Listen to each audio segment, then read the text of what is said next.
അയർലൻഡിലെ ഡബ്ലിനിൽ സ്ഥിതി ചെയ്യുന്ന saint മൈറ്റൻസ് church അന്തരീക്ഷത്തിലെ ഭൂഗർഭ ക്രിപ്റ്റുകൾക്ക് പേരുകേട്ട ഒരു ആകർഷണീയമായ ചരിത്ര സ്ഥലമാണ്. 1905 മുതലുള്ള ഡേറ്റിംഗ് പള്ളിക്ക് നിസ്സാരമായ ഒരു ബാഹ്യരൂപമുണ്ട്, എന്നാൽ അതിൻ്റെ യഥാർത്ഥ നിഗൂഢത ഭൂമിക്ക് താഴെയാണ്. സെന്റ് മൈക്കൻസ് പള്ളിയുടെ താഴെയുള്ള നിലവറകൾ വളരെ നന്നായി സംരക്ഷിച്ചിരിക്കുന്ന മമ്മികൾക്ക് പേരുകേട്ടതാണ്. 17-ാം നൂറ്റാണ്ടിൽ നിർമ്മിച്ച ഈ ക്രിപ്റ്റുകൾ ചുണ്ണാമ്പുകല്ലിൽ നിന്നാണ് നിർമ്മിച്ചിരിക്കുന്നത്. ഇത് സംരക്ഷണത്തിന് അനുയോജ്യമായ വരണ്ട സാഹചര്യങ്ങൾ സൃഷ്ടിക്കുന്നു. നൂറ്റാണ്ടുകളായി ശല്യമില്ലാതെ വിശ്രമിക്കുന്ന മനുഷ്യാവശിഷ്ടങ്ങൾ സന്ദർശകർക്ക് കാണാൻ കഴിയും. ക്രിപ്റ്റുകൾ ഭയാനകമായ ആകർഷണീയതയെ പ്രചോദിപ്പിക്കുന്നുവെന്ന് പറയപ്പെടുന്നു. കൂടാതെ പ്രേതകഥകൾ ധാരാളമുണ്ട്.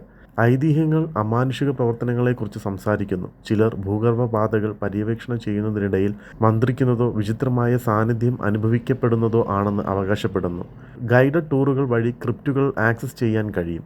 സന്ദർശകരെ ചരിത്രം, വാസ്തുവിദ്യ, സംരക്ഷിക്കപ്പെടുന്ന അവശിഷ്ടങ്ങൾ എന്നിവയെക്കുറിച്ച് അറിയാൻ അവസരമൊരുക്കുന്നു. മമ്മികളെ സംരക്ഷിക്കുന്നതിനും സൈറ്റിൻ്റെ പവിത്രത സംരക്ഷിക്കുന്നതിനുമായി ചിലപ്പോൾ ഫോട്ടോഗ്രാഫി പരിമിതപ്പെടുത്തിയിരിക്കുന്നു. ചരിത്രത്തിൻ്റെയോ പുരാവസ്തു ശാസ്ത്രത്തിൻ്റെയോ ആരാധകർ തീർച്ചയായും സന്ദർശിക്കേണ്ട ഒന്നാണിത്.